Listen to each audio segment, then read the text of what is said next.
Hi everyone, so I'm going to be working on the 4-1 Part 2 skills practice, the areas of circles and sectors.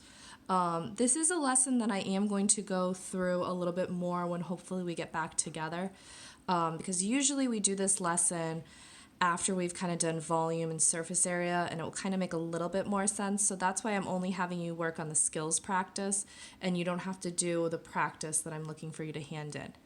But let's work on first, number 1, finding the area of each circle.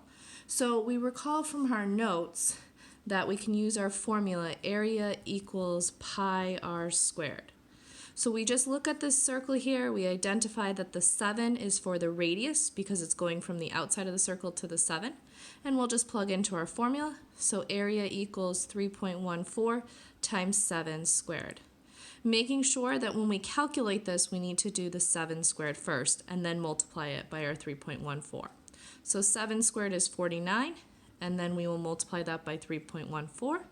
And so using our calculator, we can do that, and we get 153.9 meters squared for number 1.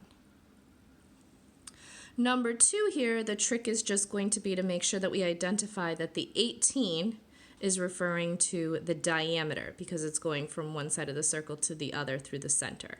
So when using our formula, area equals pi r squared, we need to identify that we're not going to plug in 18, that instead we need to do 18 cut in half and get 9.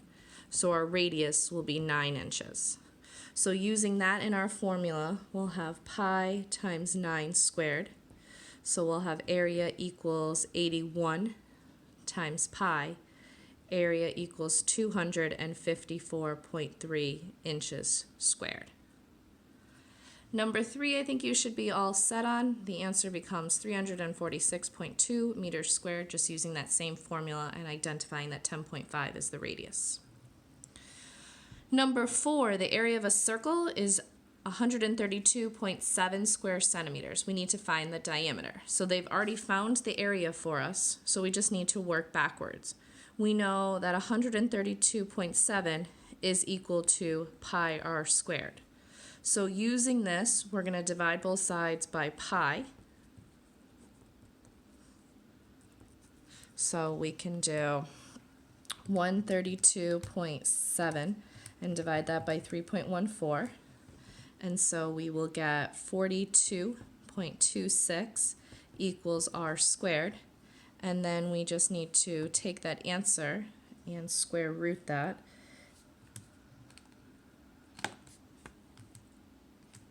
And we get 6.5. So radius equals 6.5. But recall that the question is asking us to find the diameter. So we just need to multiply that by 2. We need to double that to get 13 centimeters for our diameter. Good. Number 5, find the diameter of a circle with the area. So this one will actually be a little bit easier. We'll do the same thing. We'll have 1,134.1 equals pi r squared. And so divide that again by pi first. So 1134.1 divided by 3.14 is going to give us 361.17 equals r squared. And then using a calculator, we can square root that, and we get 19. So 19 is our radius, and then double that to get 38 millimeters square, millimeters for the diameter. Good. Number 6 and 7, I think you'll be okay. That's the one that's a little bit easier because you're just finding the radius for those, so you don't even have to double your answer. So number 6, you should get 15 inches, and number 7, you should get 30 feet. Okay, so number 8 is where I wanted to make sure that we knew what we were doing. So it says to find the area of just this shaded sector here. So what we're going to first do is find the area of the whole circle. So area equals pi r squared. We're going to plug in, so area equals 3.14, identifying that our picture has 2 meters as the radius, because again, remember the radius goes from the outside to the center. So we'll plug that into our formula. So then area equals 3.14 times 4. Using our calculator, we can do area is 3.14 times 4. We can get 12.56 meters squared for our area. So that would be the whole area of this, but we don't need the whole area. We just need this portion right here. And we're told that this is 51 degrees out of a possible 360 degrees. So in other words, like if I needed to find the area of this whole thing, that would be times 360 degrees over 360 degrees. But I'm only finding the 51 degrees part here. So then I'm going to take my area and I'm going to multiply that by the 51 over 360 degrees. So I'm going to multiply it of the portion out of the whole part there.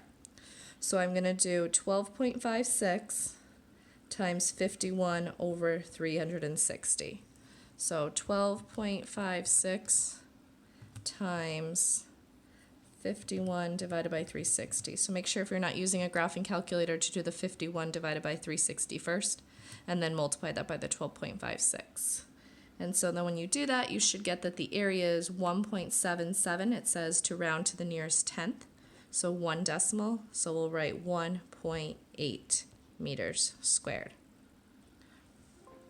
Number 9, you'll do the same thing, that we'll just do area equals, or not area equals, but we'll find the area and then just multiplying that by 130 divided by 360 because you only need that portion of the sector.